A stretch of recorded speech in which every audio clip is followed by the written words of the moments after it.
Señor, gracias te damos por este tiempo y rogamos que nos guíes a través de tu palabra, el estudio que tendremos, Señor, aquí en Lucas 5, y te pedimos que nos aclares, que nos des transparencia, que nos hagas poder, Señor, ver claramente, Señor, lo que tú tienes preparado para nosotros en este contexto, Señor, que estudiaremos el día de hoy.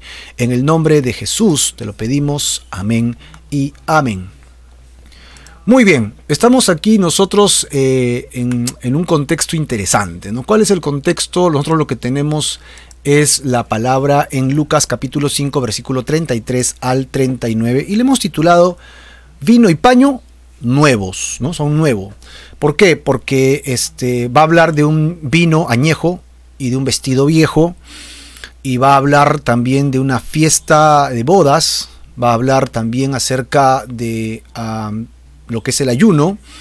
Así que todo esto que está acá es un diálogo que Jesús va llevando de menos a más, es un diálogo que Jesús va creando.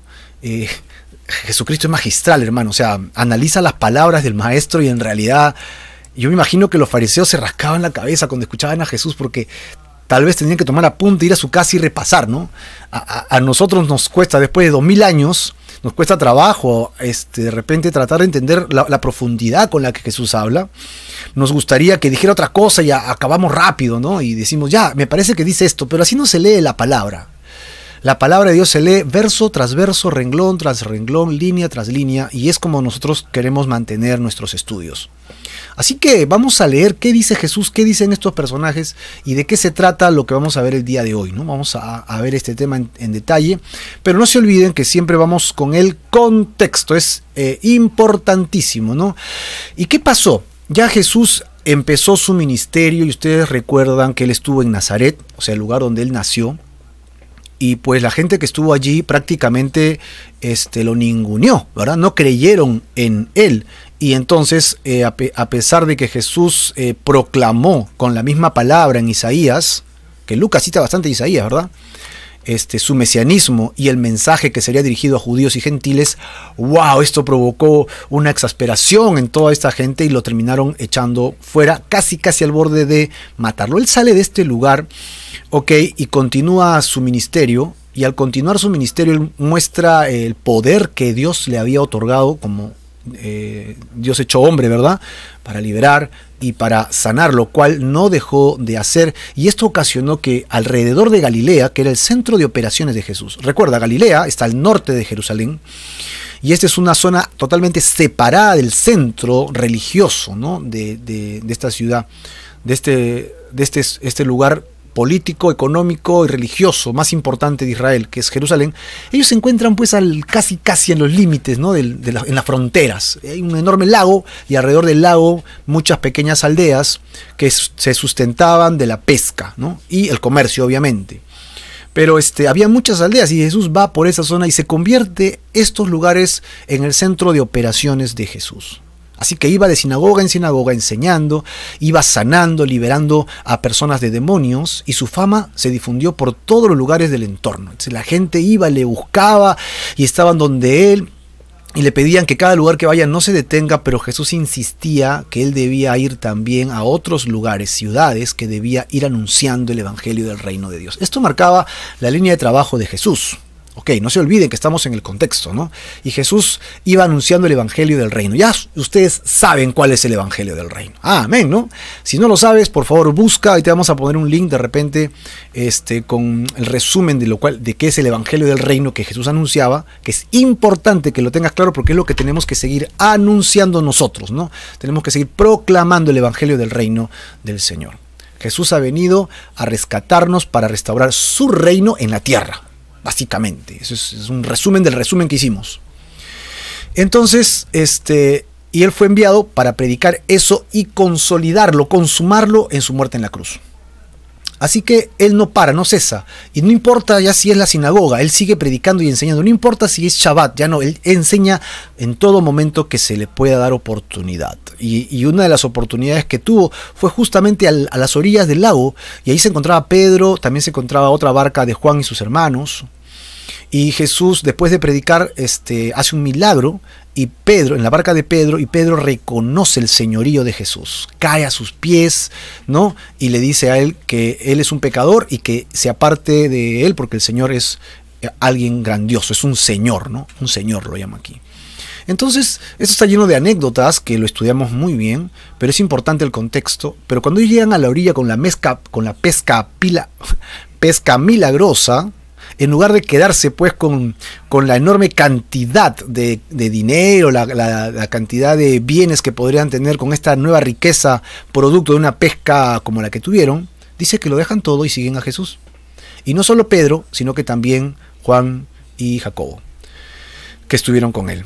Entonces Jesús se hace de un pequeño grupo central, un círculo de trabajo. Aparte de toda la multitud que le seguía, habían personas muy cercanas a Jesús. Así que bueno, acá hay más detalles para seguir hablando, no nos vamos a quedar, pero solo una preguntita, ¿no? ¿Tú eres parte de los miles de personas que siguen a Jesús o eres un discípulo de Jesús? Me encantaría saberlo, me encantaría saber cuál es tu corazón. ¿Estás dispuesto como Pedro, Juan y Jacobo a dejarlo todo para seguir al Maestro? ¿O eres parte de la multitud que está buscando bendiciones de parte del Señor para que le dé un buen trabajo, para que le dé salud o para que haga algo en su vida y luego sigues tu camino? Esa respuesta es tuya, ¿no? Esa respuesta es tuya. Pero yo he decidido ser un discípulo de Jesús. Mi familia ha decidido ser discípulos de Jesús. Y los que están a mi alrededor, yo los animo a que sean discípulos de Jesús. Y te animo hoy día a que seas un discípulo de Jesucristo. ¿Cuál eres tú? ¿Parte de la multitud o parte del entorno que es capaz de dejarlo todo por causa del Señor? Y como dice el versículo 11, que justamente termina aquí, ¿no? Le siguieron. Dejándolo todo, le siguieron. Ahora, Jesús se hace de este pequeño grupo, este círculo alrededor de él, ¿ok? Y entonces Jesús entra a las ciudades y limpia a un leproso de manera milagrosa, lleno de anécdotas y de lo que significa sanar a un leproso para que dé testimonio, ¿no? Y luego, aparentemente, Jesús regresa en las zonas de Galilea a la casa de Pedro, donde había sanado a la suegra de Pedro, y termina sanando a un paralítico que había entrado de manera anecdótica por el techo, ¿no? Por sus amigos. Y esto ocasionó que el versículo 17, permítanme leerlo con ustedes, dice: y aconteció un día que él estaba enseñando, ya no en sábado, ¿no? Un día cualquiera, sentado, y estaban sentados los fariseos y doctores de la ley. Ojo, fariseos y doctores de la ley. Quiero que remarques esto. ¿Por qué? Porque va a ser parte del tema de hoy también. Los cuales habían venido, ¿desde dónde? De todas las aldeas de Galilea y de Judea y de Jerusalén. Y el poder del Señor estaba con Jesús, obviamente, para sanar. Imagínense aquí, ¿no? Imagínense lo que está sucediendo acá.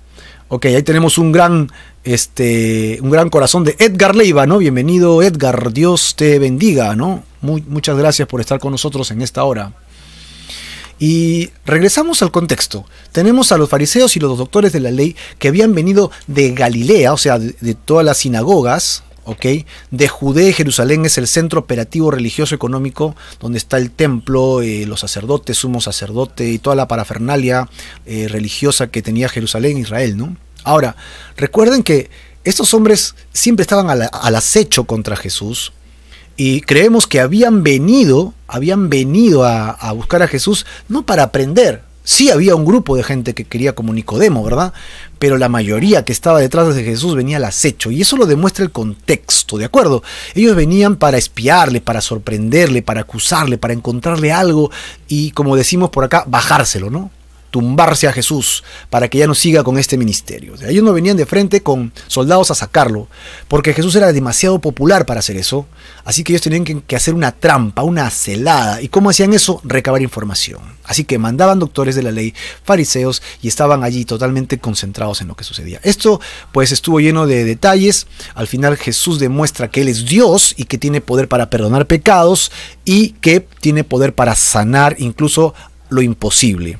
No es un resfriado, es un paralítico. Y dice luego que todos estaban gozosos, ¿no? Hemos visto maravillas en lo que está aquí. Jesús sigue con su ministerio. Recuerden que están los fariseos, los doctores de la ley, pero Jesús aparentemente sale de esta casa de ya que está demasiada gente y comienza a irse como al lago, ¿no? Va hacia las orillas, hacia la playa. Acercándose allí, encuentra pues el lugar donde la gente sale para pagar sus impuestos y encuentra un cobrador de impuestos. Tenía Pedro, Juan, Jacobo, uno más. Ahora encuentra al quinto discípulo, que es Mateo, un cobrador de impuestos, alguien despreciable a los ojos de la comunidad judía, lo cual ya hemos estudiado. Versículo 27 dice, y después de estas cosas, salió y vio un publicano llamado Leví, que es Mateo, sentado al banco de los tributos públicos. Y Jesús le dijo, sígueme, sígueme. ¿Y qué hizo Leví? Dejó todo y le siguió, exactamente como Pedro. Dejó todo y le siguió. Ahora, el versículo 30, otra vez encontramos a este grupo, los escribas y los fariseos. Y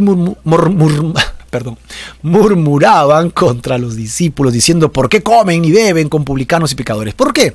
Esto es en base a que Leví, habiendo seguido a Jesús, hace una cena e invita a todos los publicanos, amigos suyos, el equipo de trabajo que tenía, las amistades que él tenía, que eran publicanos y fariseos, ladrones. Y entonces Jesús entra con sus discípulos a comer con ellos. Aquí encontramos a los escribas y fariseos diciendo, ¿cómo es posible que se contaminen con ellos? Son gente despreciable, poco espiritual, ¿no? Acompañados de prostitutas seguramente, ladrones, mentirosos.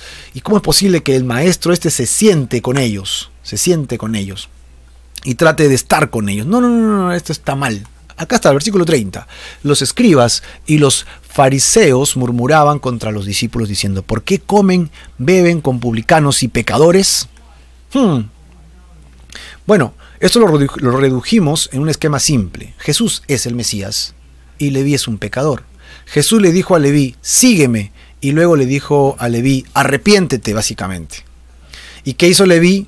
Hizo exactamente lo que Jesús le dijo, se arrepintió de sus pecados, dejó todo lo que tenía, se levantó, es decir, cambió los hábitos de su vida, porque estaba acostumbrado a estar sentado y trabajando, luego siguió a Jesús como que está dispuesto a poder a aprender del Señor, finalmente hizo un gran banquete para sus amigos. Esto significaba que él invitó a otras personas para que escucharan de Jesús, a que disfrutaran del gozo de ahora ser salvo, tener vida eterna, y no solo eso, sino poder ser un discípulo de Jesucristo. Excelente, maravilloso.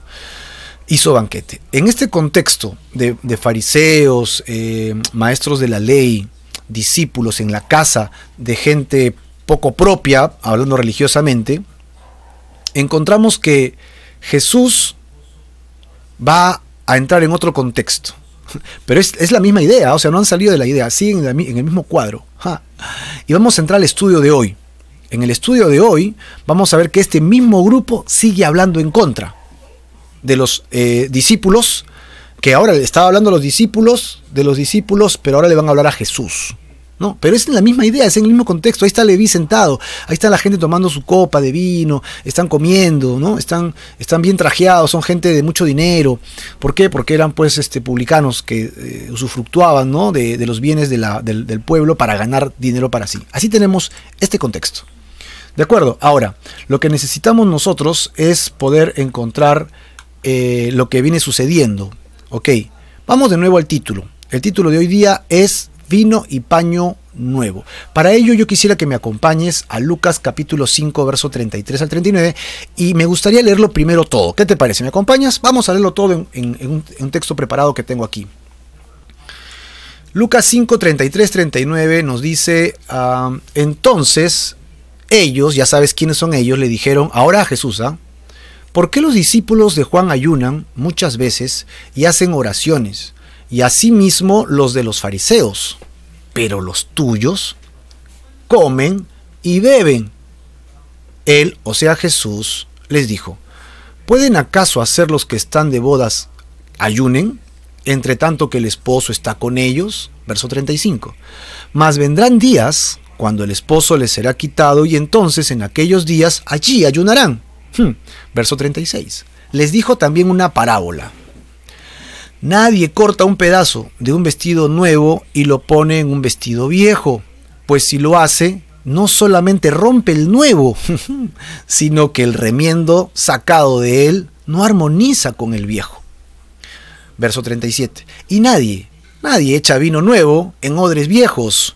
De otra manera, el vino nuevo romperá los odres y se derramará, y los odres se perderán. Verso 38.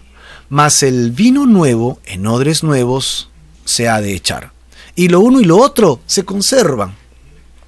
y ninguno que beba del añejo quiere luego el nuevo, porque dice, el añejo es mejor. El añejo es mejor. Este texto lo hemos sacado de la versión Reina Valera y es el total de lo que hoy día trataremos de estudiar. Bueno, acá está un poco confuso el diálogo, ¿no? Hablan del ayuno, Jesús luego habla y los refrenda con un tema de bodas, y luego los lleva a otro tema que no tiene nada que ver con el ayuno. Habla acerca de odres, de vestidos, de vino, y termina diciendo que el que toma el vino añejo, un vino viejo, un vino ya guardado con años, ¿no?, es mucho mejor que el nuevo, y todo el mundo tiene la opinión de que sí. Yo me imagino que los discípulos también se rascaban la cabeza y los fariseos que estaban ahí se miraban con los maestros de la ley. ¿Qué cosa nos quiere decir el maestro con esto? O sea, ¿de qué está hablando Jesús? Bueno, calma, calma. De eso se trata, tratar de discernir un poco lo que estamos estudiando el día de hoy. Recuerda que el escenario es el mismo diálogo en el que nos encontramos, ¿no? En la casa de Leví, supuestamente, ¿no?, en que los doctores de la ley y los fariseos hablaron con los discípulos, pero ahora van a hablar con Jesús mismo. Y le hacen una comparación entre los discípulos de Juan, 1, los discípulos de los fariseos, 2, mira que son dos tipos diferentes de discípulos, ¿ah? Y ahora sus propios discípulos. Eso es lo que les está diciendo. Y aquellos religiosos, la verdad es que no tenían un interés sincero en la palabra de Jesús. Lo que ven en él, Jesús, es una franca amenaza a su sistema de poder religioso y también opresor. Recuerden, ellos tenían un sistema que estaba gobernado por Roma en realidad, un sistema religioso gobernado por Roma, y ellos sacaban provecho también de esto. Así que no importa lo que Jesús diga, lo que ellos quieren no es descubrir la verdad. Quieren que el nazareno, que Jesús se calle, ¿no? Este de Galilea, de Nazaret, que se calle. Y con su silencio quieren que Jesús coopere con su sistema religioso para que no tengan problemas con Roma y ellos sigan siendo quienes gobiernen detrás de las bambalinas, ¿no? Así que estaban acostumbrados a tener al pueblo como borregos, ¿no?, que hagan lo que les digan sin nada más.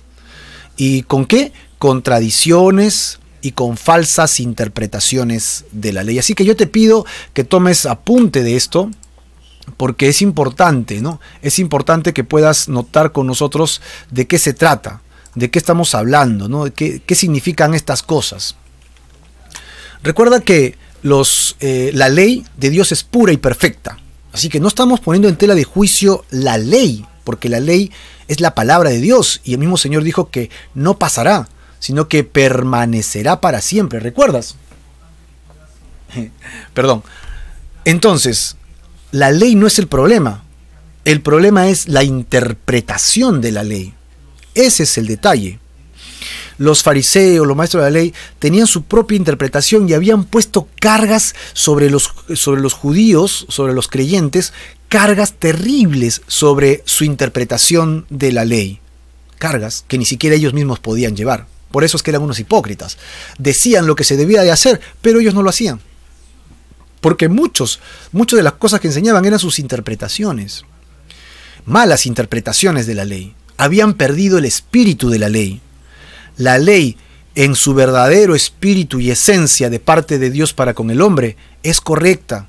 Y el cumplimiento de esa ley en el corazón del hombre es afortunada. La ley ha sido escrita para cuidar al hombre. La ley ha sido escrita para que el hombre pueda disfrutar de paz con Dios, para que el hombre pueda disfrutar de armonía con Dios. Cuando tú llevas esa ley a otro nivel, lo que haces es pones cargas sobre el ser humano.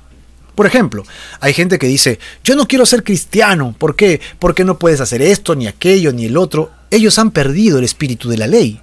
Es que no se trata de dejar cosas que te gustan para seguir a Dios. No se trata de eso. ¿Sabías, verdad? De lo que se trata es que tú y yo hemos ofendido a Dios rompiendo sus leyes. Y al entender que eso me condena, me trae muerte eterna, entonces yo me arrepiento de mis pecados y busco la paz de Dios. Y cuando busco la paz de Dios, cuando encuentro el refugio de Dios, cuando encuentro la misericordia de Dios en mi vida, entonces esas cosas que hacía antes me son estorbo, no me sirven, porque pierdo esa comunión con Dios, esa paz con Dios, y entonces yo me alejo del pecado. me alejo de romper la ley de Dios.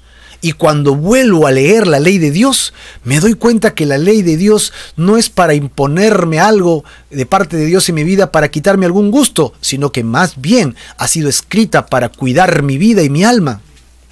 Me dejo entender. Por ejemplo, la ley de Dios le decía a los judíos que antes de comer debían hacer un ritual de lavamiento de manos. ¡Ja! Tú me dirás, Marco, ¿y eso qué tiene de espectacular? Ahora mismo con la pandemia en la que vivimos, el lavado de manos es una cosa impresionante, es una cosa que se está convirtiendo en un tema ritualista, ¿no? Lavarse 10 segundos, cantar el himno nacional, mientras que canta para que pase el tiempo, bastante agua, bastante jabón. Pero, querido hermano, en los tiempos que fue escrito eso, nadie se lavaba las manos. Es una locura lavarse las manos. Pierdes tanto tiempo antes de comer lavándote las manos. ¿De qué hablas?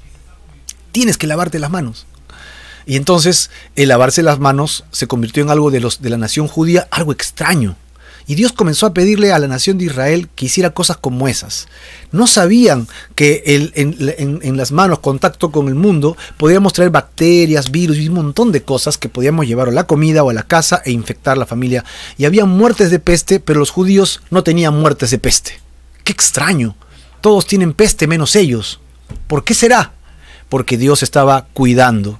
Eso es, la ley ha sido escrita no para quitarnos algún deleite, la ley ha sido escrita más bien para poder bendecirnos, cuidarnos de que algo malo nos pueda suceder. Tal vez no entendamos todo lo que Dios nos pide en la ley, pero si la obedecemos, seremos bendecidos. Es muy simple. Dios le dice al hombre que no fornique, que no adultere. Oh, dicen algunos hombres machistas, no, el hombre tiene que tener varias mujeres, si no, no es hombre. Pero ahí están enfermos de sífilis, enfermos de un montón de enfermedades, con problemas en la cabeza, tienen problemas económicos. Ay, ¿por qué tengo esta vida tan complicada? Dicen algunos. ¿Por qué? Porque has decidido ser un fornicario o un adúltero, ¿no? Y entonces, y te vuelves viejo y estás solo. ¿Por qué? Porque has defraudado tanto en tu vida que ya nadie te cree. Ni tus hijos, ni tu familia. Así que la ley de Dios no ha sido escrita para quitarte algún deleite. La ley de Dios es escrita con el espíritu de salvaguardar tu vida, tu alma, para que tengas bendiciones en el Señor. Esa es la idea de guardar la ley. Cuando tú pierdes el espíritu de la ley, conviertes esto en una carga terrible. Una última, por ejemplo, dice, guarda el Shabbat, con un propósito. El propósito es que ese día descanses de tus quehaceres y busques a Dios con tu familia. Dios proveerá ese día, Dios te cuidará ese día. Amén. Ese es el espíritu del Shabbat, de guardar el sábado. Ok, pero ¿qué hicieron los judíos? Dice que la ley nos dice que debemos guardar el Shabbat y no trabajar en ese día para buscar a Dios. Se concentran en no trabajar y comienzan a expurgar. ¿Qué cosa significa no trabajar? Y entonces comienzan a definir, trabajar es cuando tú haces barro, trabajar es cuando tú haces algún trabajo físico que te haga sudar. Si haces algo así, estás trabajando. Y comenzaron a añadir su interpretación a una ley que traía libertad para adorar, para buscar a Dios con la familia. Y comenzaban a decir, si tú caminas más de tantas cantidades de pasos, estás trabajando porque ya estás provocando sudor. Por lo tanto, ya estás rompiendo la ley del Shabbat. Pero Dios no dijo eso, la interpretación no es correcta. Y entonces comenzaban a poner cargas sobre los seres, sobre las personas, para que tuvieran que cumplir la ley de Dios. ¡Qué terrible! No, amigo, esa no es la idea. Esa no es la idea nunca. Ahora, ¿en el Nuevo Testamento habrá leyes? Muchos dicen, no, nosotros ya no tenemos que cumplir las leyes del Antiguo Testamento, porque Jesucristo nos libró de las leyes del Antiguo Testamento. Ok. Jesucristo, en Él sí se cumple la ley. Amén. ¡Ja! Claro que sí. En Jesucristo se cumple la ley de Dios. Él ha cumplido toda la ley en sí y en Él nosotros la cumplimos. Perfecto, estamos de acuerdo. Pero ¿sabías que el Nuevo Testamento tiene más leyes que el Antiguo Testamento? ¿Sabías que el Antiguo Testamento tiene algo de 600 leyes y el Nuevo Testamento tiene más de 1000 leyes de Jesús? Pero basadas en el amor. Es decir, yo no tengo que cumplir las leyes del Nuevo Testamento para ser cristiano. Yo tengo que venir a Jesucristo arrepentido porque he fallado a Dios y su sangre me compra, me lava de mis pecados. Cuando yo hago eso, entonces descubro que necesito servir a Dios. Descubro que necesito agradar a Dios porque estoy tan agradecido. Estoy tan agradecido con lo que Dios ha hecho por mí que quiero saber qué quiere Dios que haga. Y entonces voy a la palabra de Dios y dice, amaos unos a otros, como yo os he amado. ¿Cómo me amó Jesús? Me amó, ¿cómo me amó Jesús? Jesús me amó hasta la muerte de cruz, es lo que dice Filipenses, y es lo que dice la palabra. Él me amó de tal manera que lo entregó todo en la cruz. Ah, así tengo que amar a mi hermano. Ok, ¿cómo tengo que amarlo? Sacrificialmente. ¿Me ofenderá? ¿Me amará? ¿No me amará? ¿Se burlará de mí? ¿Hablará mal de mí? Pero yo tengo que amarlo. Se acabó, eso es lo que me dice. Pero no voy a hacerlo en mi fuerza. No voy a poder hacerlo en mi capacidad. La única forma de hacerlo es en el Señor. En su amor, en su misericordia, en su bondad. En Él. Él me envía su Espíritu Santo que mora en mí. En eso es que yo voy a poder amar a mi hermano como Cristo me amó. Si no, no lo puedo hacer. Si yo quiero amar a mi hermano sin el amor de Cristo, si yo quiero amar a las personas de mi alrededor sin el amor de Cristo, es una carga tremenda. Y en algún momento voy a fallar y voy a ser hipócrita. No, de eso sabemos muchos, hipócritas, que fingimos poder ser cristianos, ser buenos, que en realidad somos malos en el corazón. ¿Por qué? Porque nuestro corazón no se ha doblegado al Señor. No te has arrepentido, no le has entregado tu vida, y entonces lo estás haciendo en tu fuerza. Y quieres hacer las cosas sacras, las cosas de Dios en tu carne. Eso no funciona. Es una carga terrible de llevar, hermano. No se puede. Hazlo en la voluntad de Dios. Abre la Biblia, ora, lee, sumérgete en las aguas profundas de la vida espiritual del Señor Jesucristo. Entiende la revelación de la palabra, ora por ella, medítala, escudriñala, compártela, vívela. Y entonces verás cómo fluye el amor por tu prójimo, aunque te hagan lo que te hagan. Es muy simple. Y allí encontrarás paz y deleite. ¡Wow! Es que así funciona el espíritu de la ley. No funciona de otra manera. O sea, esto no sé si es revelador para ti, pero para mí es profundo. Yo no lo puedo hacer en la carne. Así que aquí encontramos nosotros, en lo que estamos tratando de ver hoy día, que le van a pedir a Jesucristo que hable acerca del ayuno, y ellos habían malinterpretado el ayuno. Habían dicho del ayuno cosas que ya no dice el espíritu de la ley. Y Jesús toma ese punto para llevarlos a otro tema mucho más grande, ¿no? Así que vamos a hablar del vino y paño. ¿En qué cosa? En cómo Jesús aplica correctamente la palabra. Vamos a ver Jesús versus los fariseos, ¿no? Aplican la revelación de Dios. Vamos a la primera parte, que es básicamente el contexto sobre el cual se desarrolla este escenario, que es la pregunta sobre el ayuno en el versículo 33. Y acá nos dice en el versículo 33, entonces ellos, ya sabes quiénes son, ¿verdad? Dijeron, ¿por qué los discípulos de Juan ayunan muchas veces y hacen oraciones? Dos cosas que dice que hacen ellos: ayunos y oraciones. Y asimismo lo de los fariseos, o sea, los discípulos de los fariseos. Y luego comentan, pero tus discípulos, que también deberían estar haciendo ayunos y oraciones, ¿qué están haciendo? Están comiendo y están bebiendo. Vamos a ver esto en un pequeño gráfico. En este pequeño gráfico que nosotros vemos aquí, ¿ok? Vemos oh, se nos escapó, acá está. Vemos justamente a los escribas y los fariseos que le dicen a Jesús que hay tres grupos de discípulos. ¿Cuáles son estos tres grupos de discípulos? Son discípulos de Juan, discípulos de los fariseos y discípulos de Jesús. ¿Estamos?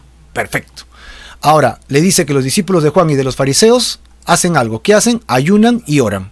Sin embargo, los discípulos de Jesús comen y beben. Ahora, los fariseos ayunaban con frecuencia 2 veces por semana.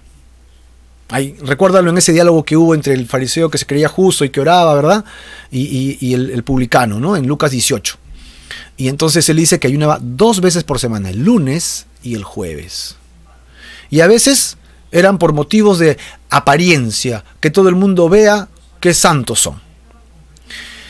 Y desde la perspectiva religiosa, asociaban también el ayuno con las oraciones penitentes, ¿no? Oraciones en las que ellos se echaban cenizas y todo el mundo veía que estaban todos lánguidos. Ese era su ayuno.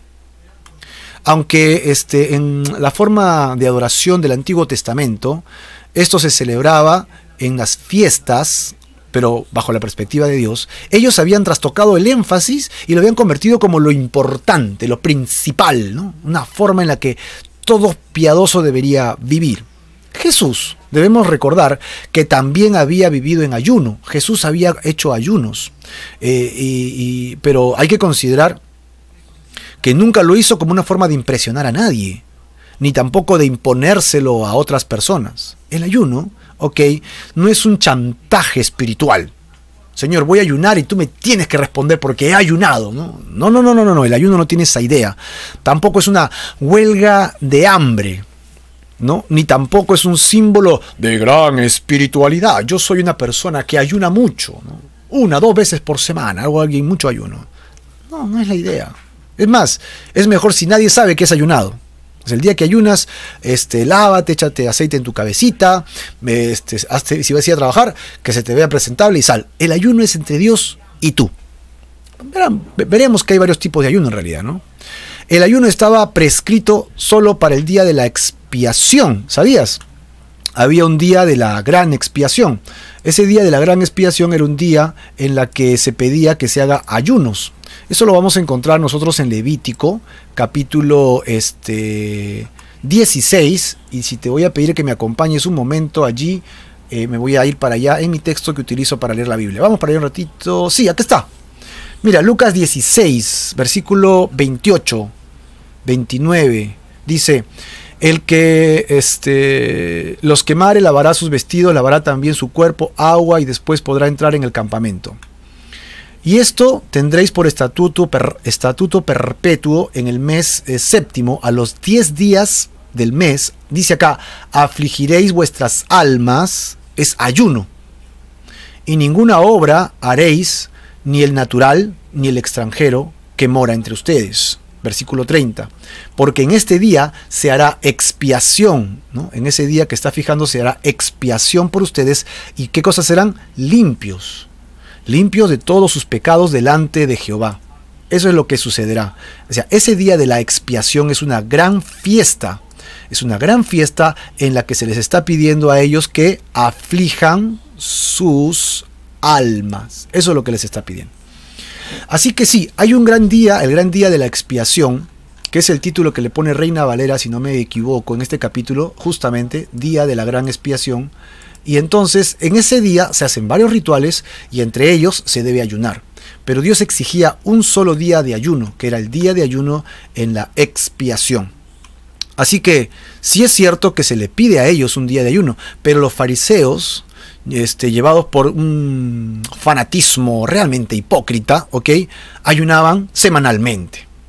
Que no tiene nada de malo ayunar semanalmente, ¿no? Si tú quieres ayunar interdiario, es una decisión interesante, no es un problema en realidad. El asunto es que ellos llevaban esto a un nivel en el que se sublimaban, ¿no? Delante de los demás eran superiores porque su ayuno los hacía espiritual, porque su forma piadosa de buscar a Dios los hacía especiales. Aquí estoy ayunando, llorando, miren cómo aflijo mi alma, ¿no? Mírenme. Eso es lo que ellos estaban mostrando. Y esa hipocresía es la mala interpretación de la ley de Dios. Sin embargo, el ayuno de Dios, el ayuno que Él espera, lo podemos encontrar nosotros ilustrados en otro pasaje en Isaías, que es un pasaje tremendo, es un pasaje increíble, cuando se habla del ayuno falso y el ayuno que realmente es el verdadero, el ayuno genuino. Acompáñame en la lectura, por favor. Así que yo voy a leer un poco rápido porque solo se trata de entender lo que Dios le dijo a la nación de Israel de qué es el verdadero ayuno. Miren a estos hipócritas que no eran solo del tiempo de Jesús. Estos hipócritas religiosos ya existían y, por cierto, también existen ahora. Y muchos hemos caído en la trampa de aparentar ser más espirituales de lo que somos. ¿Sí o no? Hemos querido aparentar, incluso cuando oramos, ponemos nuestra voz muy grave y decimos: Señor Dios Todopoderoso, desciende, ¿no? Y nos ponemos en un plan así como que, ¿qué pasó? No somos nosotros, ¿no? ¿Qué pasó con nuestras oraciones? ¿Qué pasó con nuestras vidas? No somos nosotros. ¿Qué sucedió? Y Dios va a hablar a Israel en Isaías 58 y dice: clama a voz en cuello, no te detengas, alza tu voz como trompeta y anuncia a mi pueblo su rebelión, un pueblo rebelde, y a la casa de Jacob su pecado. El verso 2 dice: que me buscan cada día y quieren saber mis caminos, como gente que hubiese hecho justicia y que no hubiese dejado la ley de Dios. Mira, ellos dejaron la ley de Dios. Me piden juicios justos y quieren acercarse a Dios. Estos son unos hipócritas, ¿no? O sea, ellos hacen lo que le da la gana, pero quieren que Dios sea justo. Verso 3. ¿Por qué dicen: ayunamos y no hiciste caso? Humillamos nuestras almas y no te diste por entendido. Mira lo que dice este pueblo, ¿eh? Ellos le están diciendo esto a Dios. Nosotros estamos haciendo ayuno y no nos escuchas. Es lo que les están diciendo acá. He aquí, dice el versículo 3 y a continuación, que en el día de vuestro ayuno buscan su propio gusto. Eso es lo que en realidad están haciendo ustedes como seres humanos. Y además, no solamente usan su propio gusto, sino que oprimen a todos sus trabajadores. Es terrible. O sea, el día de ayuno, que debería ser un día especial, un día para encontrarse con Dios y para otros detalles, lo están usando para fingirse religiosidad, para satisfacer su propio deleite, para pedir para cosas carnales, y encima le piden a sus empleadores que ayunen y no les pagan. Versículo 4. He aquí que para contiendas y debates ayunan, y para herir con el puño inicuamente. No ayunen como hoy, para que vuestra voz sea oída en lo alto. En otras palabras, si quieres que tu voz sea escuchada, entonces no ayunes como estás ayunando ahora, le dice a Israel. Eso es lo que le está diciendo. No hagas del ayuno una forma de expresión religiosa para oprimir, para deleitarte, para peleas. No para eso. Versículo 5. Es tal el ayuno que yo escogí, y ojo, que no estamos negando para nada el ayuno, estamos confirmando que el ayuno es algo que Dios sí pide que haga el creyente. Miren, estamos yendo al espíritu de la ley. O sea, es tal el ayuno que yo escogí, que de día aflija el hombre su alma, que incline su cabeza como un junco y haga cama de silicio y de ceniza. Y Dios dice: ¿llamaréis esto ayuno y día agradable a Dios? ¿Esto es realmente el ayuno que yo busco? Es cierto, el ayuno no es agradable, el ayuno no es algo que mi carne quiera. Nadie quiere hablar de ayuno, nadie quiere hablar de ayuno. O sea, si quieres saber más sobre el tema ayuno, que no vamos a estudiar hoy día, allí en nuestros comentarios de WhatsApp o de Facebook, ahí en el chat, aquí abajo en nuestros links, pon deseo el libro de ayuno, pero por favor ponlo así porque después no sabemos qué libro es. Deseo el libro de ayuno. Tenemos un libro de texto muy interesante, como de 50 páginas, donde explican los 3 tipos de ayuno, cómo hacerlo y cómo cuidar tu cuerpo a la hora de ayunar. Hay un especialista médico que te dice cómo cuidarte y cómo hacer tu ayuno, y te da consejos tanto físicos como espirituales, bíblicos y muy centrados. Así que si quieres este material, solo pídenoslo aquí en el chat de abajo y nos quiero el libro de ayuno, y te lo enviamos a tu WhatsApp para que lo podamos para que puedas tener más información del ayuno. Pero aquí en Isaías 58:5 es tal el ayuno que yo escogí que hagan todo esto. ¿Ustedes llamarán esto ayuno, día agradable a Jehová? Es decir, ustedes hacen este ayuno y creen que yo voy a estar satisfecho con su ayuno carnal, así como ustedes lo hacen. Miren el verso 6. ¿No es más bien el ayuno que yo escogí, y esto es desatar ligaduras de impiedad? ¿Para qué sirve el ayuno? Para desatar ligaduras de impiedad, para soltar las cargas de la opresión. Acá está. Mira la profundidad por la cual el ayuno puede ser útil. Hermano, si nunca has ayunado, yo te sugiero que lo tomes en cuenta. ¿Ok? No es algo del Antiguo Testamento nada más. Esto es algo que el creyente debe ejercitar en su vida. Pero miren, es para esto: desatar ligaduras de impiedad, soltar cargas de opresión, dejar ir libres a los quebrantados, o sea, buenas acciones, ¿no? Que rompan todo yugo. ¿Tienes un pecado que hasta ahora no puedes dejar? Aquí mira, está importante el versículo 6, porque te dice, pues yo antes, qué sé yo, hermano, no mentía, Y a la hora que me convertí al Señor y encontré la palabra que es viva y eficaz y es verdad, he dejado de mentir, gloria a Dios. Pero no puedo dejar el vicio del cigarro, por ejemplo, ¿no? No puedo dejar el cigarro, hay 10 diarios, ¿no? Me consumo cajetilla tras cajetillas. ¿Cómo rompo eso? Soy creyente y quiero dejar el cigarro. ¿A qué terapista voy? Hermano, no necesitas ir a un terapista, no necesitas parches, no necesitas cambiar de droga. ¿Sabes qué tienes que hacer? Ayunar. Así de simple. Empieza a ayunar, porque el día que ayunes se rompe toda esclavitud que tengas.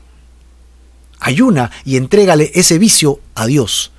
Y ese ejercicio romperá lo que has atado a tu alma, tu corazón, tu cuerpo y tu mente. Y el Señor te traerá libertad de esa esclavitud, de ese yugo. Hablemos de cigarros, hablemos de drogas, hablemos de alcohol, hablemos de sexo ilícito, lo que fuese, hermano. El ayuno es una herramienta poderosa acompañada de la oración. Y es de Dios, es bíblico, está en la palabra de Dios.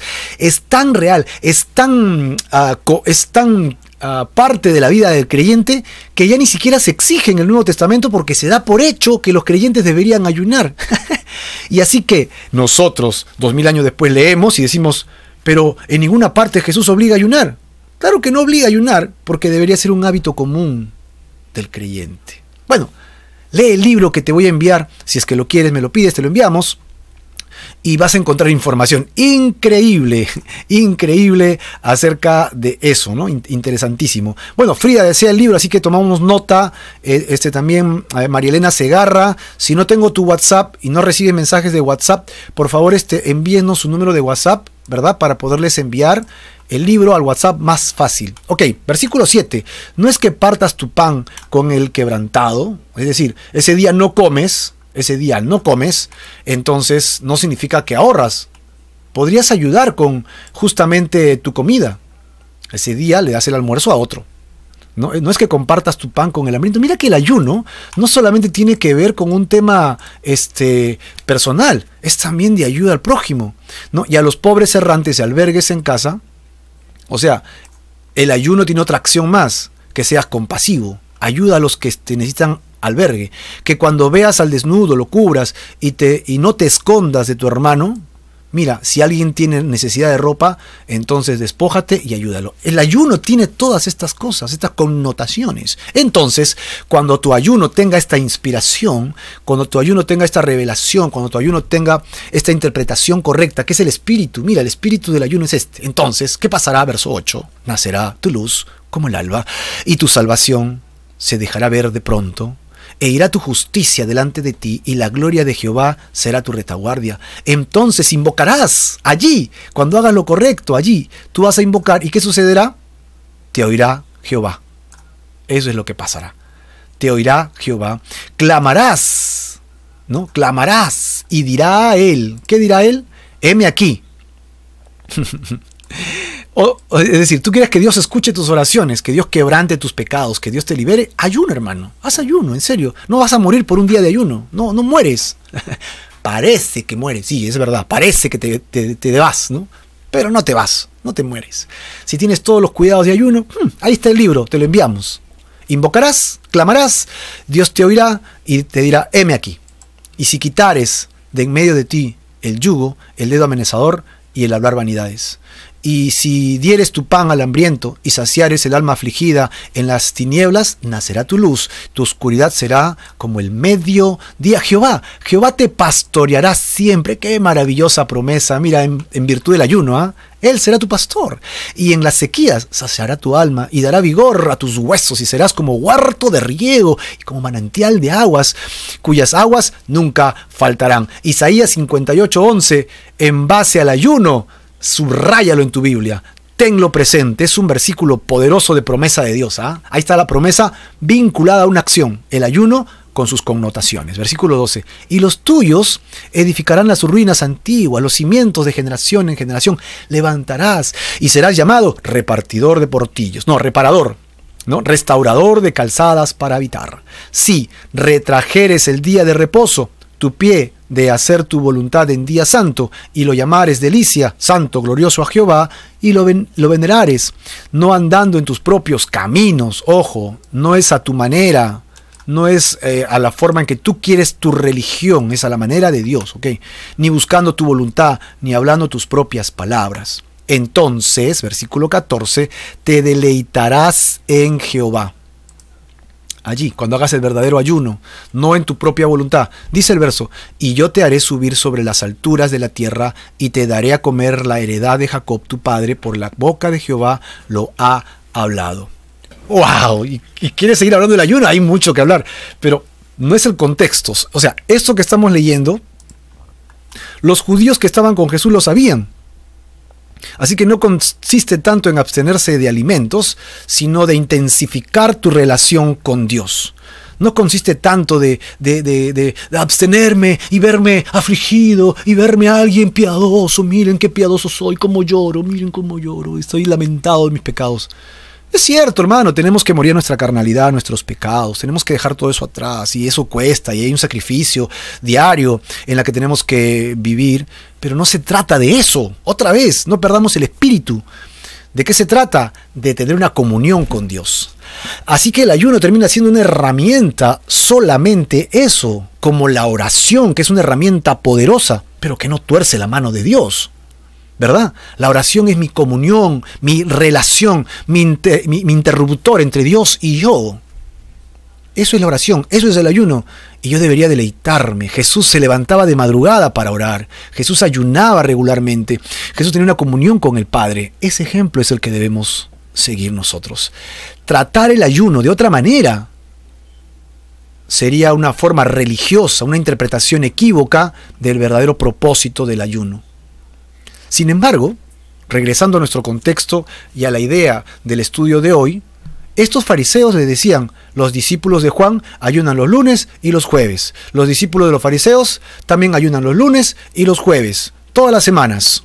Y hoy día que estamos de ayuno, probablemente, porque en otro contexto parece que le dijera eso, ¿no? Ahora que estamos de ayuno, sí, tus discípulos están comiendo y bebiendo en lugar de ayunar. ¿Qué pasó con tus discípulos? ¿Por qué no hacen lo que las tradiciones dicen?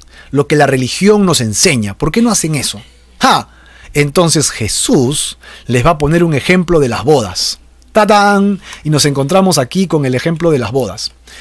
En las bodas nadie ayuna, pues. Esa es la idea. En las bodas no se ayuna. ¿Sí? Mira cómo lleva el tema del ayuno a un tema ahora de bodas y después de algunas acciones dentro de lo que sería o elementos dentro de la boda. Ok, veamos el versículo 34 y 35. Él les dijo, ¿pueden acaso hacer que los que estén de bodas ayunen, entre tanto que el esposo está con ellos? Mas vendrán días cuando el esposo les será quitado, entonces en aquellos días ayunarán. ¡Wow! ¡Qué texto! ¡Qué texto! En realidad es un texto increíble. ¿Por qué? Porque le habla de los que están convidados a las bodas. ¿Qué hacen? Ellos no ayunan. ¿Qué hacen? Comen y beben, celebran. ¿Por qué? Porque son amigos del novio. No están de luto. No están de luto, están de fiesta. Así que no le pidas que ayunen mientras que esté el novio. Pero luego dice, versículo 35, les será quitado. O sea, no que el novio se va, les será quitado. Habla de muerte, habla de luto. Entonces empezarán a ayunar. Ok, entonces, mientras que Jesús estaba caminando en la tierra, los discípulos no tenían por qué ayunar, porque Jesús hacía toda la obra. Pero una vez que Jesús parta al cielo, entonces el creyente debe ayunar. Aquí está clarísimo, ¿no? Aquí está clarísimo. Ahora, vamos a ver esto en un cuadro, ¿no? Los cuadros siempre nos son útiles. Los invitados del novio, ¿qué hacen? Si no, celebran. Eso es lo que hacen los invitados. Y luego tenemos el otro grupo.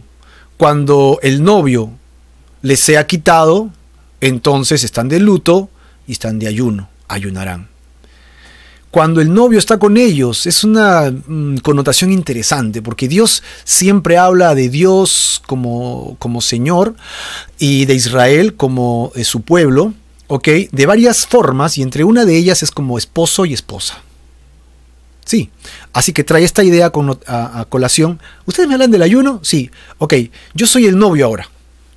Y mientras yo esté con ellos, ellos son los invitados personales. Ellos no tienen por qué ayunar porque están celebrando conmigo. Pero hay un día que yo moriré en la cruz. Y cuando yo muera en la cruz, entonces sí habrá aflicción y ellos van a necesitar ejercitar más su fe, crecer más desde el Espíritu que les voy a enviar. Allí entonces ellos tendrán que aumentar a su vida espiritual el ejercicio del ayuno. Allí les va a tocar ayunar. Así que aquí están estos dos cuadros. Ahora, Jesús va a llevar este cuadro más allá. Es decir, en las bodas no se ayunan hasta que el novio les sea quitado, pero luego cuando habla de esto es que Jesús va a tomar dos elementos que se utilizan mucho en una boda. Por ejemplo, hay varios, ¿no? Pero cuando te dicen, brother, te invitamos a un matrimonio, ¿qué es lo primero que se te viene a la mente, no? La novia, la fiesta, qué sé yo. Y entre otras cosas, cuando ya entras en cuenta, dices, ¿y qué voy a llevar puesto? He subido unos kilitos ahora que hemos estado en cuarentena. Oh, necesito un traje nuevo, una ropa nueva, necesito ropa. ¿Sí o no? Y en la fiesta, ok, en la reunión, después de la ceremonia, ¿qué es lo que más resalta? La comida y obviamente los que son del mundo todavía, ¿no? El trago, ¿no? ¿Qué cosa viene después? ¿No? Las chelas, el licor, el trago. Queremos estas dos cosas. Así que básicamente las fiestas de matrimonio tenían varios elementos, pero Jesús destaca estos dos elementos. Ok, elemento 1, vestido, y elemento 2, lo que sería el licor o en este caso el vino. Vamos a ver entonces que Jesús va a tocar ese tema, que la gracia del Evangelio es el nuevo mensaje. Así que tomando la idea de la boda, Jesús saca los dos elementos de ellas para dar ejemplos de lo que viene diciendo. 1, los vestidos, y 2, el odre y el vino. El odre y el vino. Vamos a ver entonces primero el vestido. Les dijo también una parábola. Nadie corta un pedazo de vestido nuevo y lo pone en un vestido viejo, pues si lo hace, no solamente rompe el nuevo, sino que el remiendo sacado del vestido nuevo, ¿okay? No armoniza, no queda bonito con el viejo, ya no es lo mismo, pues, ya no da la misma idea, ¿no? Ahora, ¿cómo vemos esto? La tela nueva en un vestido viejo. ¿Qué pasa si lo pone? Cuando lo lava o cuando la tela nueva comienza a crecer, ¿qué va a hacer? Va a tirar de la otra y se va a romper la tela nueva, es lo que dice Jesús. Así que si yo junto una tela nueva con un vestido viejo, va a haber ruptura, no va a quedar bien. 2. La tela nueva nunca es del mismo color ni la textura ya del antiguo, así que no armoniza, no queda bien. Muy bien. ¿Qué sacamos de esto? Sacamos vestido viejo y vestido nuevo. ¿Qué es el vestido viejo?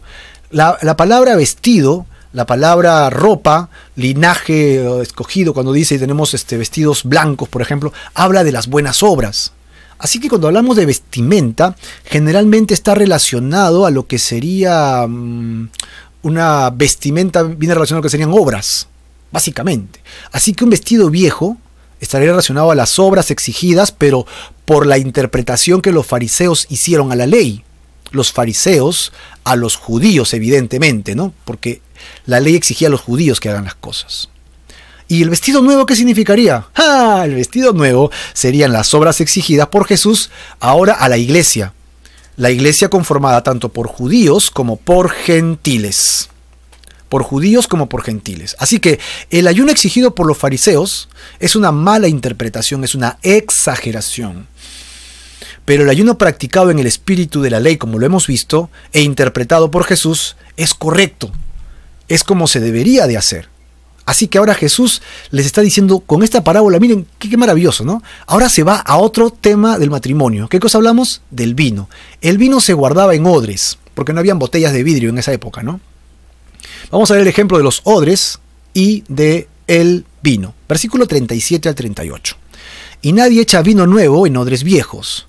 De otra manera, el vino nuevo romperá los odres y se derramará, y los odres se perderán. Mas el vino nuevo, en odres nuevos, se ha de echar, y el uno y el otro se conservan. Vamos a verlo otra vez en un esquema. Hablando de vinos y odres.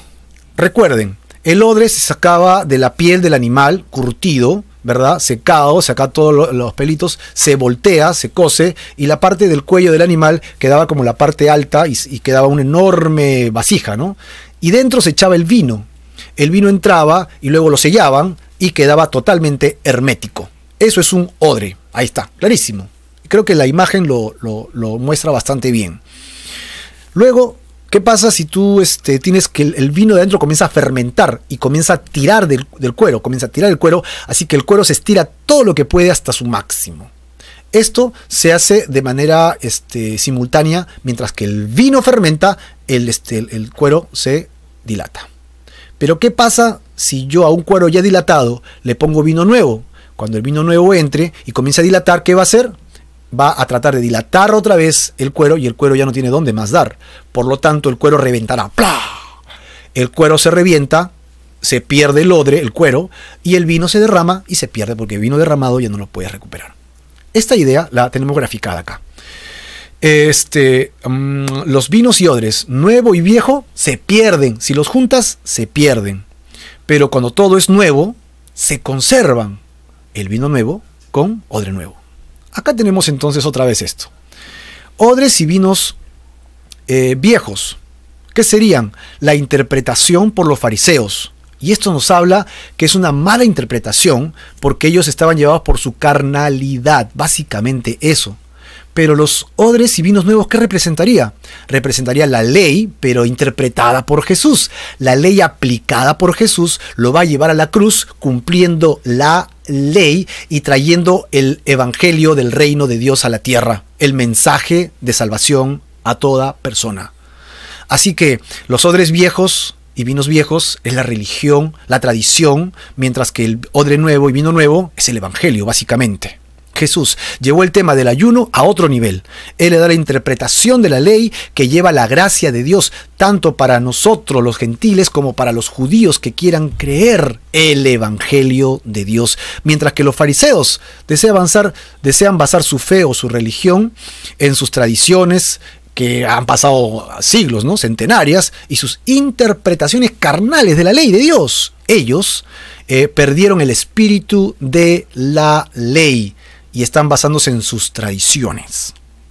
Ok, ante este mensaje, ¿qué piensan los fariseos de esto? Es decir, aquellos de la parábola, ¿no? Porque no es Dios el de la parábola, ¿no? Hacen una fiesta, hacen el otro, ¿verdad? Echan el vino. Y de esta fiesta los que han probado el vino viejo. Justamente de eso dice el versículo 39, con lo cual acaba este mensaje.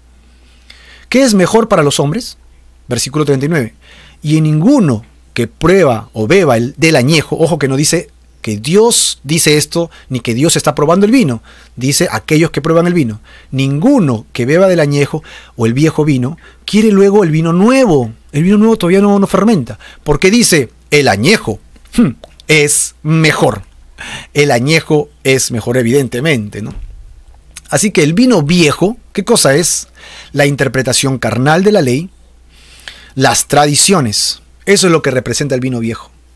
Y el vino nuevo representa en esta parábola la interpretación correcta de la ley y representa el evangelio de Jesús. Ellos piensan que las tradiciones, sus interpretaciones de la ley, son buenas y que no necesitan la nueva interpretación de Jesús. ¡Wow! Todo esto está entre líneas. Sí, miren lo que hemos venido aprendiendo. Ahora, mi querido hermano, tenemos que hacer un resumen, con lo cual acabaremos la lectura de lo que hemos estudiado el día de hoy. ¿Qué hemos encontrado acá? Necesitamos un resumen. Necesitamos entender las diferencias entre lo viejo y lo nuevo. Necesitamos entender básicamente el mensaje final que Jesús hace entre lo viejo y lo nuevo. Y Él empieza hablando de lo viejo y habla tanto de vestidos como de vino como de odres, todos ellos viejos. Y por otro lado habla de lo nuevo, pero menciona paño nuevo, un pedazo de lo grandioso que es Dios, ¿no? El vino y los odres. Ahora, ¿qué representan estas cosas para el viejo? El vestido son las obras basadas en la tradición. El vino son las tradiciones de los fariseos. Y los odres, la ley interpretada por los fariseos. Acciones totalmente carnales sobre hechos espirituales. ¿Y el paño? El paño son obras basadas en la gracia. El vino es el evangelio y los odres, la ley interpretada por Jesús. Aquí encontramos nosotros esto con una pregunta interesante para nuestras vidas. ¿Estarás dispuesto a obedecer los mandamientos y la obra de los fariseos, de las tradiciones de ellos, o tal vez de las tradiciones de esta época, o los mandamientos y la obra que pide Jesús para tu vida? La decisión siempre es tuya. Señor, quiero pedirte que tú bendigas a mis hermanos y hermanas y les des caminos nuevos y vida nueva, y les des la voluntad, tu voluntad, Señor, para que podamos caminar en una vida refrescada, no de tradiciones, sino basadas en ti. Te pido, Señor, salvación y vida eterna por todos y cada uno de ellos, en el nombre de Jesús. Amén.